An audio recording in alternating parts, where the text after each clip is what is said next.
What happens when our oldest, darkest impulses follow us to a new world?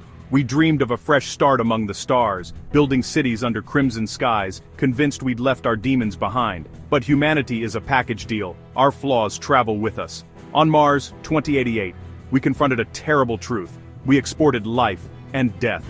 The Ares Prime colony, a marvel in Valles Marineris, housed over 500 pioneers, scientists, engineers, dreamers. Life was structured, every breath and drop of water accounted for. Crime? Unthinkable. That illusion shattered on Sol 438. Dr. Eris Thorne, a reclusive xenobotanist, was found dead in his private arboretum. It wasn't an accident or malfunction. The signs were unmistakable, controlled, deliberate violence. The first murder on Mars was cold, calculated, and sent a tremor through the colony. News spread like a virus. Whispers turned to fear. Who could do this, in a place where everyone was a hero? They'd prepared for every disaster, except this. The Red Planet had its first red stain human blood. The foundations of their new world cracked. There was no protocol for murder. The perfect society was no longer perfect. Nothing would ever be the same. How do you solve a murder when the only witness is the victim's mind? The answer lay in the neural lace, a brain-computer interface woven into every colonist. This microscopic mesh let minds control machines, communicate silently, and record every sensation as a cognitive archive. These archives were encrypted, protected by biolocks, impossible to access, by law and design. The neural lace promised perfect understanding, but also created new vulnerabilities. What if the very tool designed to enhance your mind could betray it? For the colonists, these questions were no longer theoretical. The investigation into Dr. Thorne's death would hinge on this technology. The killer had to know the system's strengths and its weaknesses. The crime was an attack on the fabric of their society. If the neural lace could be compromised, no one was safe. Every colonist was suddenly vulnerable. The silent witness to the crime was locked inside Thorne's head. The killer had bet everything on it staying that way. Dr. Thorne's arboretum was a green oasis under artificial sunlight, a sanctuary, now a crime scene. Commander Eva Rostova, security chief, surveyed the body. Thorne slumped at his workstation, a single precise wound to his chest. No weapon, no struggle, no sign of entry or exit. Airlock logs showed no one entered or left for hours. Internal sensors registered only Thorne. The door was locked from the inside, controlled by Thorne's neural lace. A perfect locked room mystery, on a planet where every variable was supposed to be known. Rostova's team, untrained for murder, documented the scene, scanned for evidence, and found nothing. Every test came back negative. The data told an impossible story. Thorne died alone, killed by a weapon that wasn't there. The lack of evidence was the most terrifying clue. Trust began to fray. Suspicion grew. Was the killer a friend? A colleague? The colony's optimism was replaced by paranoia. 500 people, trapped in a bubble, millions of miles from home, with a murderer who could walk through walls. The perfect society had its first perfect crime. Fear was now the most abundant element in the Martian atmosphere.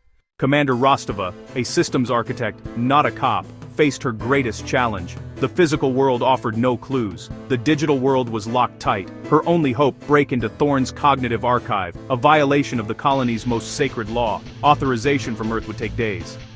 While waiting, Rostova interviewed colonists. One name kept surfacing: Dr. Lena Petrova, Thorne's former partner. Their partnership ended bitterly. Petrova called Thorne a genius and a monster. Her alibi was solid, witnessed by 3 engineers. The colony demanded answers. Fear split them. Some wanted to disconnect from the neural lace network entirely. The technology that united them was now a potential weapon. The debate raged, dividing the colony. Rostova's investigation hit dead ends. No fingerprints, no DNA, no digital trace. The crime was designed to be unsolvable. Rostova stared at the Martian horizon, feeling the isolation. She wasn't just fighting a killer, she was fighting a ghost. The answer was hidden where no one dared look. The nightmare deepened. Earth's authorization arrived. Rostova assembled a team for a post-mortem neural data extraction. Dr. Petrova, despite her history with Thorne, led the technical side. The procedure was risky. Thorne had been dead for days, the data likely corrupted. They connected the rig to Thorne's skull. The first data streams were chaos, fragmented, jumbled code. For hours, Petrova's team reconstructed the last moments of Thorne's life. They restored 30 minutes of his visual and auditory log. Thorne worked, muttered to himself, tended his plants. Everything was normal. Then suddenly Thorne's head snapped up. Shock and betrayal crossed his face. He gasped, "You? But how?" and collapsed. The recording ended. He was looking at a blank wall. No one else appeared in the log. The team was bewildered.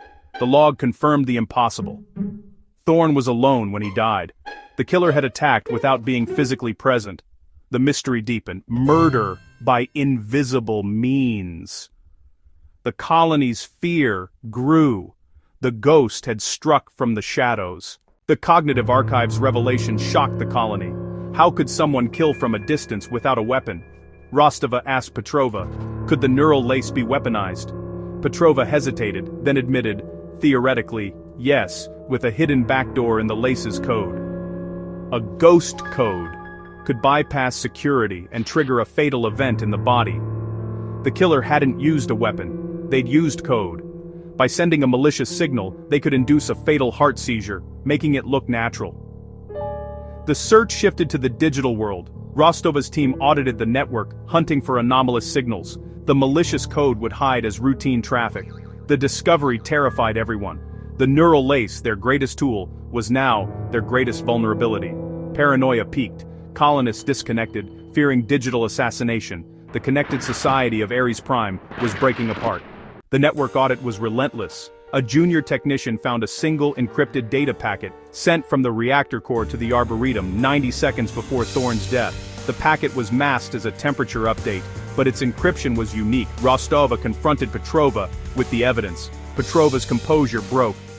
He was going to destroy everything, she said. Thorne had created a virus to rewrite memories, erasing anxieties, enforcing contentment. Petrova saw it as an abomination, a violation of humanity. She'd built the ghost code as a failsafe, hoping never to use it. When Thorne prepared to deploy his virus, she acted. From the reactor core, shielded from monitoring, she sent the lethal command. I killed one man to save 500 souls, she confessed. Her confession was both an admission and an ethical question. Was she a murderer or a savior? The colony was left to judge. The truth was out, but the wound remained. The cost of survival was innocence lost. Dr. Petrova's trial was broadcast to two worlds. There was no precedent, no Martian law for murder by code. The defense argued necessity. She stopped a catastrophic violation of human rights. The prosecution argued no one could be judge, jury, and executioner. The verdict was complex, guilty of unauthorized use of a neural weapon and manslaughter, but not murder. Her sentence, a lifetime of service, stripped of clearances, overseeing ethical technology development. The Petrova protocols became the new standard for BCI security. The incident ended the age of innocent technological adoption. The colony survived, but was changed. Optimism replaced by caution. The murder became a foundational myth, a warning to every new arrival. New worlds don't erase old problems. They create new stages for them. The lesson was clear. Every tool can be a weapon. The future would demand vigilance. The first Martian murder is more than a crime story. It's a glimpse of our future. Brain-computer interfaces, weaponized code, digital consciousness. These are not science fiction. We are building tools that can connect minds, erase memories, even kill with a thought. This case forces us to ask, where is the line between enhancement and violation? Both Thorne and Petrova crossed unthinkable lines, armed with their own inventions. Our power to invent outpaces our wisdom to control. The future of crime may be digital, not physical. The ultimate challenge is not technological, but human. Are we ready for the consequences of the worlds we build? The future is coming, and it will ask us to answer.